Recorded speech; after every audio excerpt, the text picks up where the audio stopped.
জন্মের ৭০ নম্বর দিনে ইয়াউমা সাবিহি ৭০ নম্বর দিনে আকিকা করবে। আকিকা করার পর কি করবে এই বিষয়টা আমরা অনেকে জানি না। যদি আমাদের সামর্থ্য থাকে তাহলে আমরা কি করব, ওয়াইয়াহলুকু রাসুহু তার মাথাটাকে আমরা কেটে দেব, মন্ডন করব।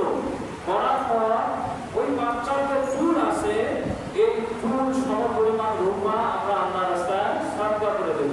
এটা কিন্তু জরুরি নয়, যদি আপনার এরকম অবস্থা থাকে দেবে, এটা আপনার সন্তানের জন্য ভালো হবে।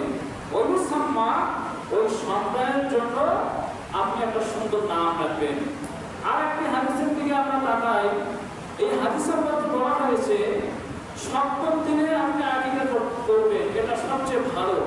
যদি ৭০ দিনে আপনি আকিকা করতে না পারেন তাহলে ১৪তম দিনে আপনি আকিকা করবেন। যদি ১৪তম দিনেও যদি আপনি আকিকা করতে না পারেন তাহলে ২১তম দিনে আপনি আকিকা করবেন।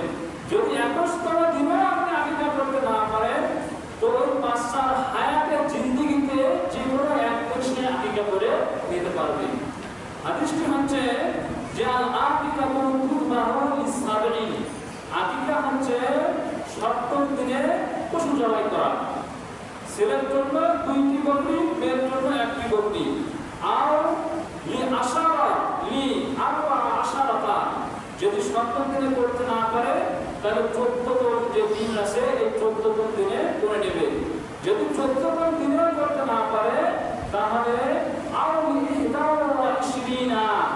তাহলে ২১তম দিনে সে আকিকা করবে।